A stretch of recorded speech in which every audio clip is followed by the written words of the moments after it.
Bismillahirrahmanirrahim. Assalamualaikum warahmatullahi wabarakatuh. Alhamdulillah, jumpa lagi dengan pelajaran pendidikan agama Islam dan budi pekerti kelas 6 SD. Kali ini kita akan melanjutkan pelajaran yang kelima yang bertemakan keteladanan Rasulullah SAW dan sahabatnya. Terlebih dahulu kita awali dengan doa, semoga diberi tambahan ilmu yang manfaat, diberi kefahaman serta dijadikan anak yang soleh. Berdoa mulai. Bismillahirrahmanirrahim. Rabbi zidni ilma warzuqni fahma waj'alni minas sholihin. Amin amin ya rabbal alamin. Anak-anak, di pertemuan kali ini ada dua subtema yang akan kita pelajari. Yang pertama, kepedulian Rasulullah SAW terhadap lingkungan. Ini subtema kita. Rasulullah SAW bukan hanya pada ibadah seperti sholat, tapi beliau pun peduli terhadap lingkungan hidup. Hal itu tercermin pada perilaku beliau, antara lain sebagai berikut. Yang pertama, Nabi Muhammad SAW sangat hemat dalam mempergunakan air. Itu dibuktikan pada anjuran beliau agar tidak berlebihan dalam pemakaian air dalam berwudu. Kalau kita wudu kan ada hitungan 3 kali, lebih dari itu dihukumi makruh. Makruh itu artinya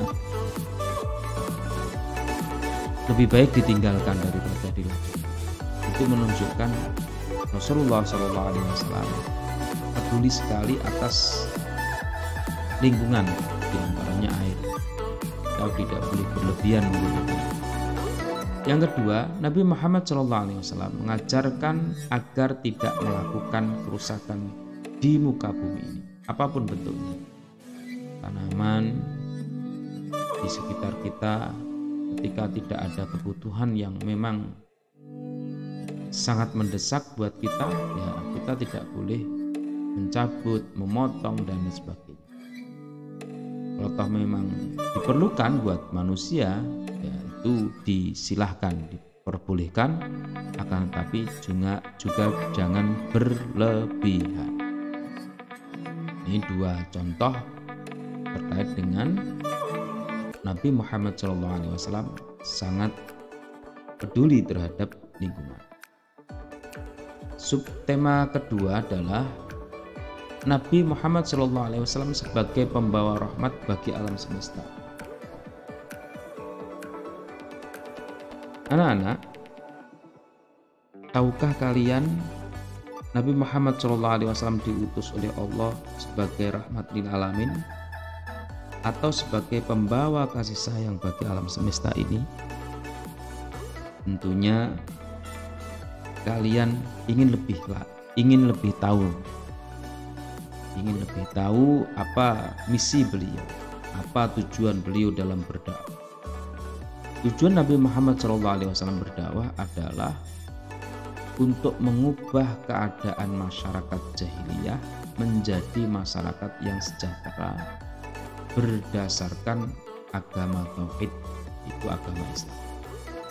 Agama tauhid yang dimaksud di sini adalah agama yang meyakini bahwa Allah Subhanahu wa taala adalah Tuhan yang Maha Esa.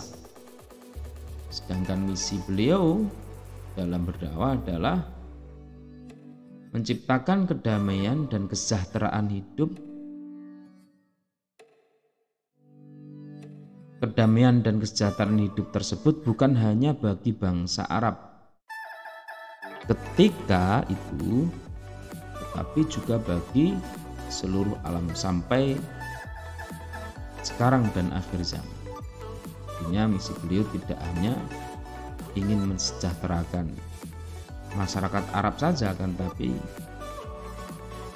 dimanapun makhluk manusia ini dan sepanjang zaman sampai akhir kiamat. Berarti kita pun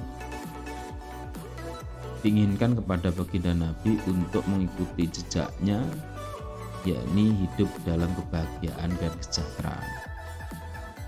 Nabi Muhammad SAW selain mengajak kaumnya untuk mengutamakan kemurnian akidah dan selalu menyembah Allah Subhanahu wa Ta'ala yang Maha Esa, beliau juga menanamkan akhlak terpuji yang membawa kebaikan manusia hidup di dunia hingga akhirat. Akhlak terpuji ini salah satu sifat yang dapat kita cermati ketika beliau dan pengikutnya hijrah ke kota Madinah. Adalah beliau mampu menanamkan sikap persaudaraan antara kaum pendatang, yaitu sering kita sebut dengan kaum muhajirin, dengan kaum ansor, sehingga mereka saling menolong untuk menciptakan daerah yang tertib dan aman. Di samping itu, masyarakat berperilaku sopan santun sesuai ajaran Rasulullah SAW. Sebagai umat Nabi Muhammad SAW, kita harus menjunjung tinggi ajaran beliau. Misalnya, kita menghormati orang yang lebih tua dan menyayangi orang yang lebih muda. Siapapun dia, lebih tua kita hormati. Siapapun dia yang lebih muda dari kita sayangi. Sehingga tidak ada rasa membenci, tidak ada rasa memusuhi. Kita berperilaku sopan dan bertutur kata santun terhadap orang tua, terhadap guru, dan masyarakat sekitar kita. Dan kita menjaga lingkungan kita agar selalu bersih, karena kebersihan adalah sebagian dari anak-anak. Oleh sebab itu kita tidak membuang sampah di kali atau selokan, karena selokan yang penuh sampah akan dangkal. Saluran air tidak lancar sehingga di musim hujan daerah tersebut menjadi banjir. Kita harus peduli terhadap lingkungan sekitar untuk kebaikan diri kita pribadi dan orang lain. Kita harus selalu berperilaku sesuai ajaran Rasulullah Shallallahu Alaihi Wasallam. Untuk kebaikan diri, ketika kita di sekitar kita ada bencana banjir, tentu kita terhalang kegiatan kita. Misalnya bisa sekolah jadi nggak bisa sekolah, orang tua misalnya mau bekerja nggak jadi bekerja, dan lain sebagainya. Aktivitas terhambat karena apa? Karena ada bencana banjir. Dari mana sebabnya? Karena selokannya banyak sampah yang menumpuk. Dan ini bukti bahwa kita sebagai umat Nabi Muhammad SAW harus mencontoh apa yang menjadi perilaku terpuji beliau agar kita menjadi umat yang diberkahi. Semoga bermanfaat pertemuan kali ini. Sekian, terima kasih. Assalamualaikum warahmatullahi wabarakatuh.